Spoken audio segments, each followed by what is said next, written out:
مخاطبین از رسانه پشت پرده ماجرای فیلم استاندار سامه یادتونه یعنی تیم میگه که منم داشونی رو آقای گلزار جابجا کرد. درود به مخاطبین عزیز، بنده امین فردین. خوشحالم که به همراه تیمم بار دیگه با یک برنامه پشت پرده دیگه با شما هستم. امیدوارم که هر کجا این کره خاکی که هستید و صدا و تصویر من رو می‌بینید و میشنوید حال دلتون خوب باشه، جیبتون پرپول باشه و اصلا مهمتر سالم و سرحال باشید. یه معذرت خواهی میکنم بابت اینکه سرما خوردم و صدام گرفته، خیلی نمیتونم با هیجان و آب و تاب برای شما صحبت بکنم یا در افشاگری بکنم.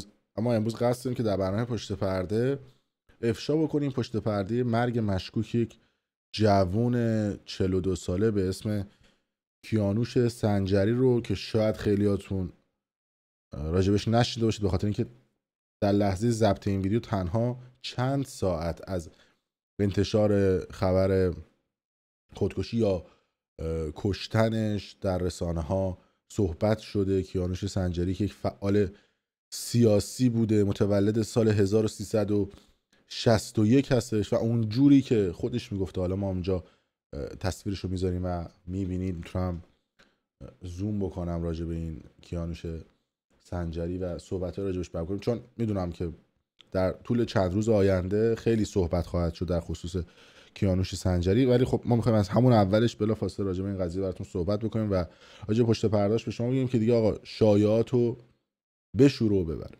کیانوش سنجری که گفتم متولد سال 1361 بود، یک فعال سیاسی بود که از سن 17 سالگی روند بازداشت شروع شده و حتی طی سخنرانی‌ها و مصاحبه‌هایی که خودش با رسانه‌های خارج از کشور انجام داده بوده بیش از 9 یا 10 بار توسط نهادهای اطلاعاتی و امنیتی بازداشت شده بوده. حتی مدتی رو از ایران خارج شده بوده، از طریق مرزهای زمینی رفته بوده عراق، بعدش توی نروژ پناهنده شده و آخر سال هم سال 1387 در امریکا پناهندگی گرفته. اما در عین ناباوری سال 1395 دوباره برمیگرده ایران و چند ماهی رو در بازداشت وزارت اطلاعات بوده و از زندان آزاد میشه. اولش 5-6 سال حبس تعزیری میگیره با یک وثیقه 100 میلیونی.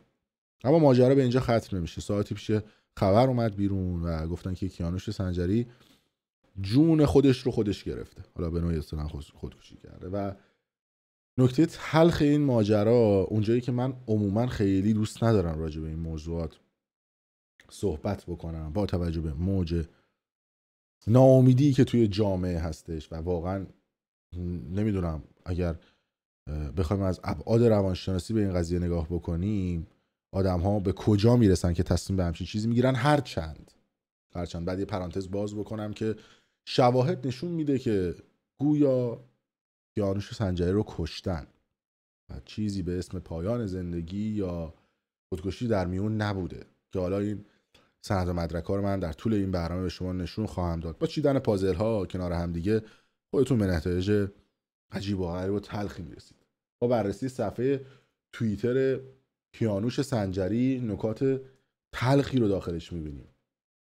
توییتی که پین کرده گفته زندگی یک وطن به هم بدهکاره که توش فقط به زندگی فکر کنم نه به وطن. اینو 20 آگوست سال 2021 نوشته. اما آخرین توییتی که در قید حیات بوده و منتشر شده توییت تلخیه که البته بازم میگم با توجه به اینکه مرگ کیانوش سنجری مشکوکه، الان عده‌ای معتقدن که این توییت هم میتونه مشکوک باشه. توییتی که بیش از 1 میلیون تا این لحظه بازدید خورده.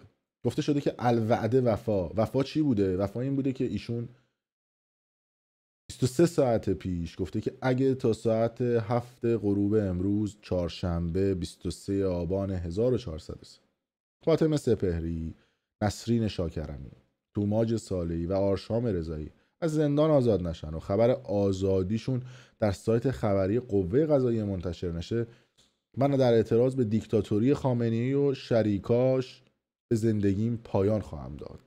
شاید تلنگری باشد. پاینده ایران. توییتی که اون هم بیش از 1,200,000 تا بازدید خورده و طبیعتاً بعد از اینکه این توییتو زد افرادی که حالا طرفدار اون سیستم و حکومت هستن اومدن و اون توییت رو ریپلای کرده بودن. مثلا علیرضا وهابزاده یکی از اون افراد بوده که گفته بوده که عمرن اگه این کارو انجام بدی، به حال اسکرین شات هایی هستش که بقیه گرفتن، ولی اگر این کارو انجام بدی یک باکس نوشابه زمزم میخورم. و حالا البته ما کافیه که این توییت رو باز بکنیم و ریپلای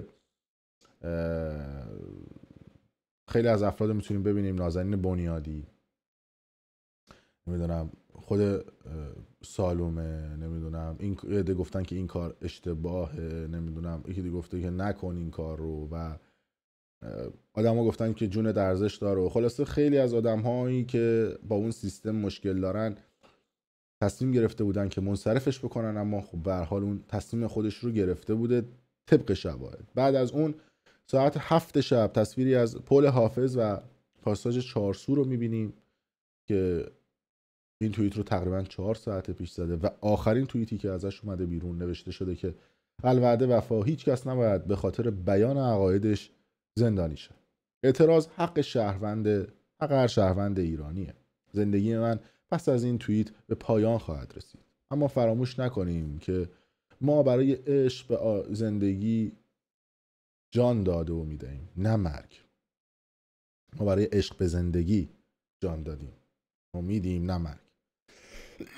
ببخشید مثلا آرزومندم روز ایرانیان بیدار و بردگی چیرشن. پاینده ایران، جمله همیشگی که آخر تمام متن‌های توییتاش در طول این چند وقت گذشته می‌نوشته. حتی این قضیه رو تو پیج اینستاگرام کیانوش سنجری ما می‌بینیم.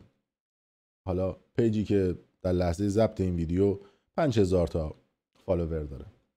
ملت زنده کش مرده پرست، مطمئن باشید که مثل بنز الان فالوش میکنن. الان من یه رفرش بکنم از این قضیه، حالا ببینید بعد از اینکه این ویدیو بیاد بیرون ببینید اوضاع چجوری میشه. وضعیت باز هم اینجا اشاره کرده به اینکه کامنتاش هم بسته بوده. اگه تا ساعت 7 این اتفاق نیفته این کار رو انجام میدم. گفته که قرار تصمیم نهایی رو بگیرم. و نکته جالب تر این هستش که در توییت های آخرش ما داریم میبینیم که طرفدار سیستم پادشاهی و پهلوی بوده و تصاویر مختلفی رو از خاندان پهلوی توی پیجش گذاشته. سخنرانی‌هاش رو ما ببینیم در جاهای مختلف، تصاویری رو از شاه ایران می‌بینیم، حتی مصاحبه‌های مختلفش با رسانه‌های مختلف و جاهای مختلف و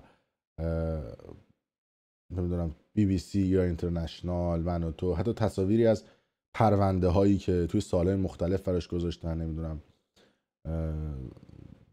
شکایت برای اینکه گفته که تبلیغ علیه نظام کرده و جای مختلف کرده. خلاصه خودش تمام زندگیش رو به نوعی توی شبکه اجتماعی خودش منتشر کرده و تمام سخنرانیاش. اما ببین نکته‌ای که حالا من میخوام بگم چند تا نکته هستش. اولا اینکه گفته شده که ایشون توی پاساژ چارسو خودش رو بالا انداخته پایین. چند تا ابهام وجود داره تو این قضیه. مگه اون پاساژ سکیوریتی یا اصطلاحاً محافظ نداره؟ اصلا مگه به همین راحتیه که هر کسی بتونه بره بالای پاساژ؟ و مگه اونجا درش بازه که همینجوری بی در پیکری که بخواد بره اون بالا؟ خب این قضیه رو مشکوک میکنه که شاید بردنشون بالا.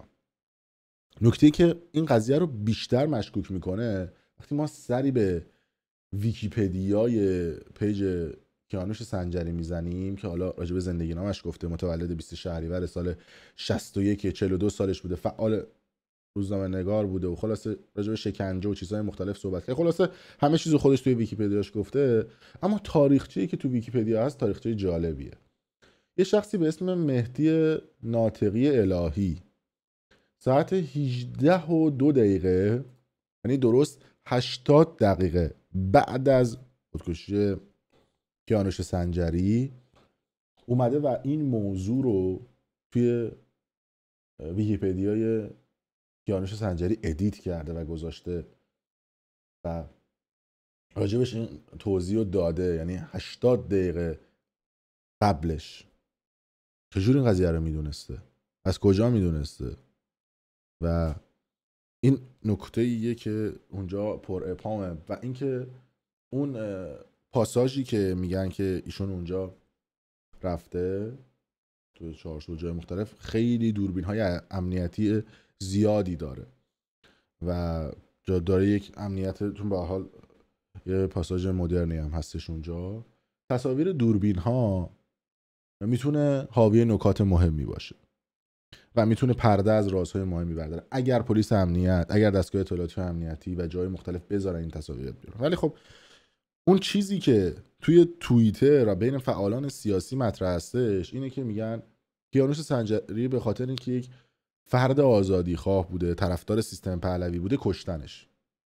خیلی شیک و مجلسی، یعنی این چیزی که داره مطرح میشه. اما خب به هر حال روند زندگی کیانوش سنجری هم روند عجیب و غریبی بوده. وقتی که سال 87 از ایران میره امریکا پناهنده میشه، قبلش توی سوئد بوده، نروژ ببخشید، قبلش توی نروژ بوده، قبلترش تو عراق بوده، گفت آقا من جونم به خطره، دارم میکشنم فلان و بسان و بهمان، و بلند میشه میره توی کشوری اعلام پناهندگی میکنه به عنوان شخص سیاسی. چی جور باعث میشه یه دفعه بعد چندین سال برگرده ایران؟